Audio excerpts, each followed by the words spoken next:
¿Qué tal? Muy buenas noches, bienvenidos a este espacio de la entrevista.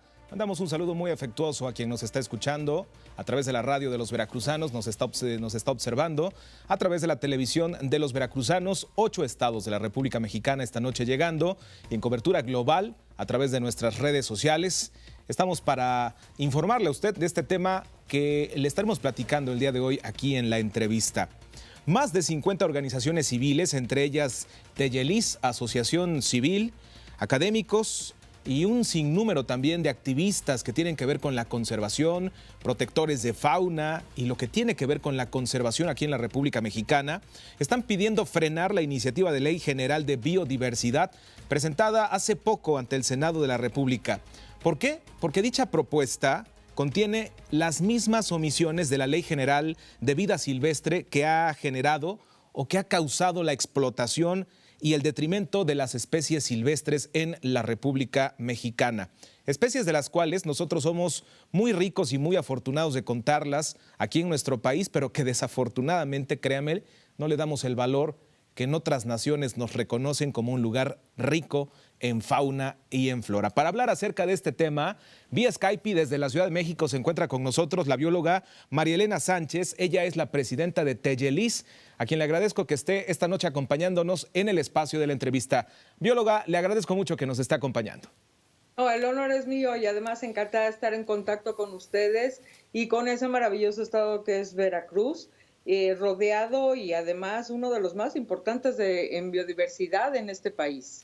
Muchísimas gracias, bióloga. Efectivamente, en Veracruz hay muchos logros, como la conservación del jaguar allá en la selva de Luxpanapa, y hay muchas cosas muy interesantes, pero que desafortunadamente de esto que estamos hablando, si entra en acción esta ley, pues finalmente todo esto también comenzaría a perderse. Le pregunto de entrada, bióloga, ¿por qué es considerada esta Ley General de Conservación de la Biodiversidad como un mosaico de parches de otras leyes? Bueno, mira, un poco para poner en contexto y que se entienda rápidamente de dónde sale o por qué sale una iniciativa de este tamaño, hay que recordar que en diciembre del año pasado México fue el país anfitrión de la Conferencia de las Partes de la Convención de Diversidad Biológica. Así es. Y resulta que dentro de esta convención se ha firmado un protocolo que se llama el Protocolo de Nagoya, que habla sobre el acceso a recursos genéticos y todas las medidas para compartir beneficios derivados del acceso a estos recursos genéticos.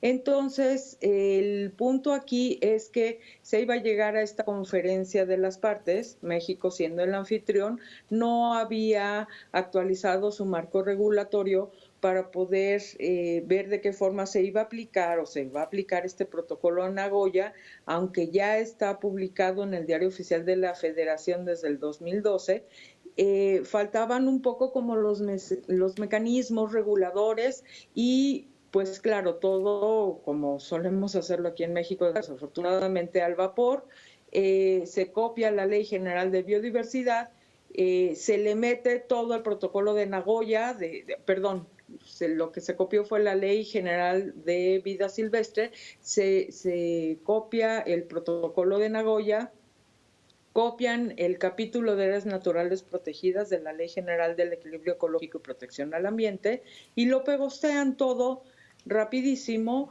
con la intención de que saliera, pero como en express, ¿verdad?, para poder llegar en diciembre pasado a la COP de la Convención de la CBD, diciendo que tenemos una legislación de vanguardia y que damos cumplimiento a absolutamente todo.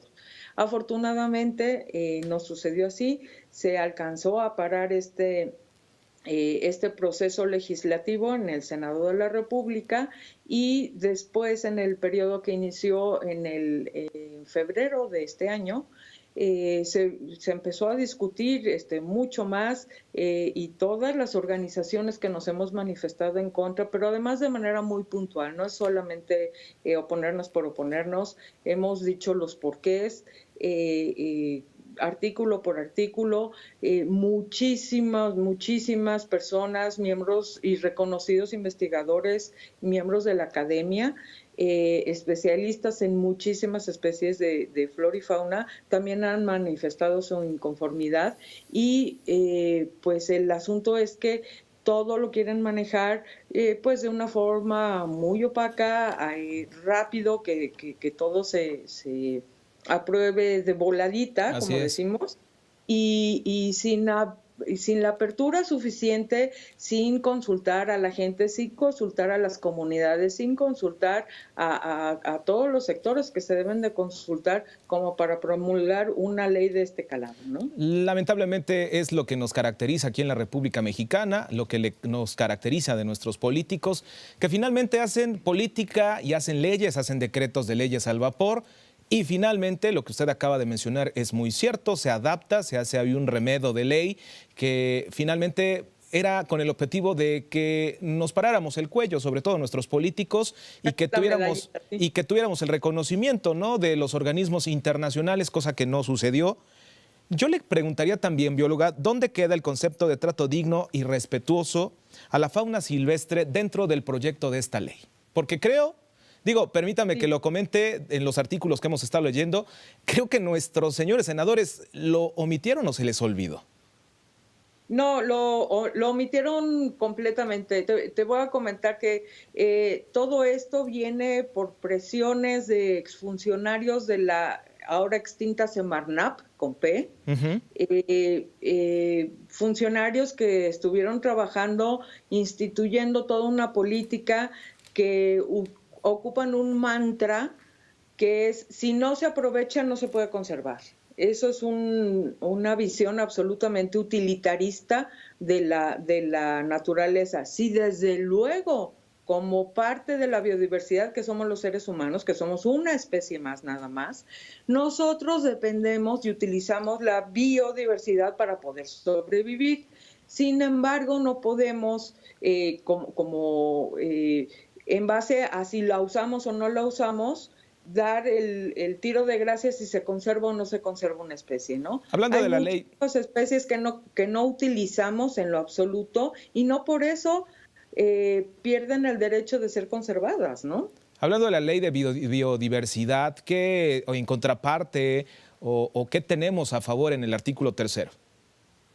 Mira, aquí tenemos un problema gigantesco, que ese es el objeto de la ley y te dice que las especies, así lo dice, las especies forestales y las especies acuáticas van a ser reguladas por las leyes de desarrollo forestal sustentable, en el caso de las forestales, y por la ley de pesca y acuacultura en el caso de las acuáticas. Primer problema: no existe una definición de especie forestal, ni en la ley de biodiversidad, ni en la ley de vida silvestre, ni en la ley de desarrollo forestal sustentable. Entonces, ¿cuáles son las especies forestales? Pues adivina, o que lo adivina a ver quién va a dar los permisos, o eso queda completamente en el aire. Y es el mismo caso para las especies acuáticas. La ley de vida silvestre decía que los recursos forestales maderables y las especies cuyo medio de vida total sea el agua, iban a ser reguladas. Fíjate la diferencia de definiciones. Iban a ser reguladas por la ley forestal o por la ley de pesca.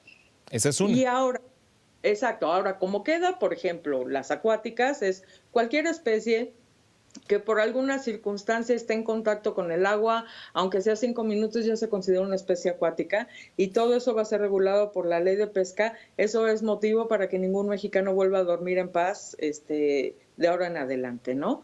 Y eso incluiría, por ejemplo, aves acuáticas, tortugas, cocodrilos, cualquier especie de planta que esté asociada a cuerpos de aguas. Todo, desde luego los peces, invertebrados, etcétera, todo eso estaría regulado por la ley de pesca, que a duras penas pueden regular las actividades pesqueras, y lo hacen además de manera exageradamente deficiente. Entonces, además de dejarles todas las acuáticas, sacas un bonche de la biodiversidad súper sustantivo. Y ahora, en el caso de las especies forestales, aquí tenemos un problema muy grande, porque ese artículo 3 dice, las especies forestales y las acuáticas van a ser vistas por las otras dos leyes, excepto si se trata de especies en riesgo, es decir, aquellas especies que se encuentran en peligro de extinción, amenazadas o bajo protección especial. En el caso específico de la flora silvestre mexicana, y hay que decirlo como es la flora silvestre. Solamente el 3% de la diversidad gigantesca, casi 30,000 especies de plantas tenemos en México, solamente el 3% está catalogada como en peligro de extinción, amenazado bajo protección especial. O sea que con el 97%, bióloga, podemos hacer negocio, podemos comerciar, podemos lucrar, podemos enriquecernos, todo es negociable, ¿no?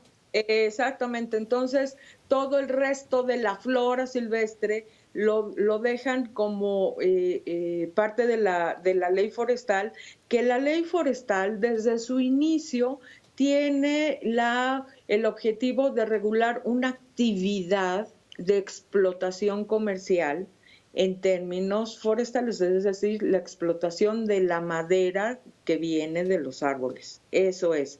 Y se ha ido desvirtuando todo esto de tal suerte que ahora la flora silvestre es producto forestal no maderable. Entonces es así como de estorbo, ni siquiera es madera, ¿no? Entonces es no maderable. Lo ponen en términos de una explotación comercial forestal sin darle el valor a la flora que tiene. Y la flora es tan importante porque es la columna vertebral, es la base sobre cual se forman los ecosistemas. Si no hay vegetación, no hay fauna. Ahora, así de fácil. Bióloga, muy fácil, muy sencillo. Podemos mencionar, porque quienes llevan esta iniciativa al Senado, la proponen y están pujando porque salga adelante, es el Partido Verde Ecologista, con estas propuestas o estas iniciativas que siempre se han hecho.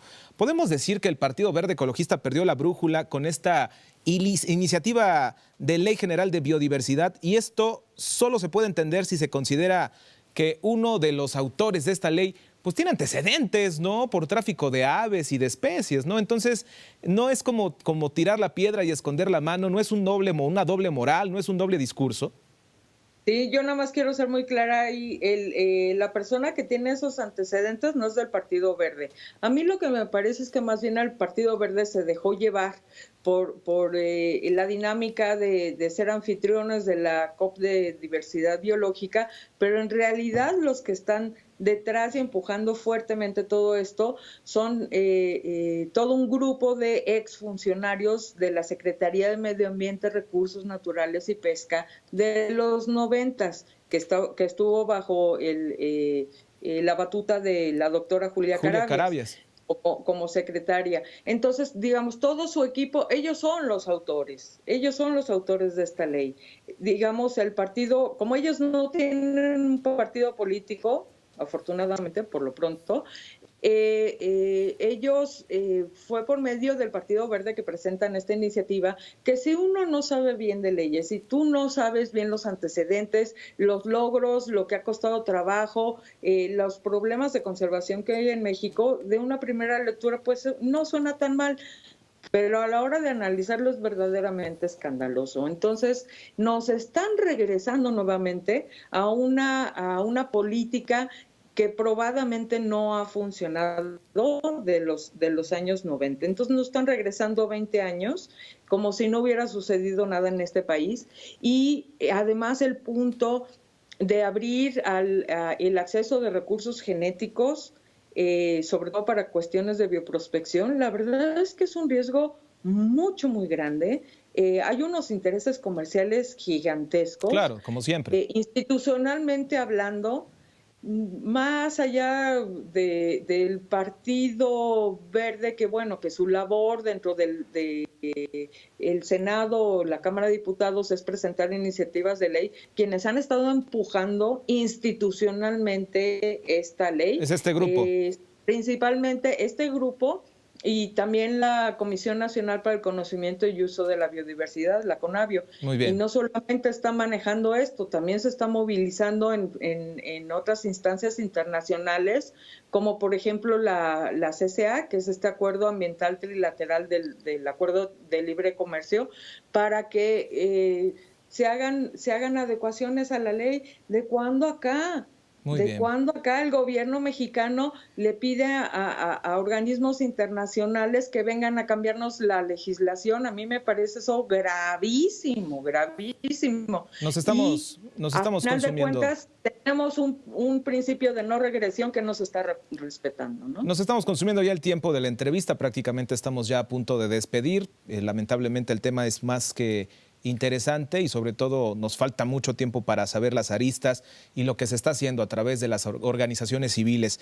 Como última pregunta, muy breve, bióloga, ¿está fracasando México en la conservación de las especies y en la conservación de la biodiversidad?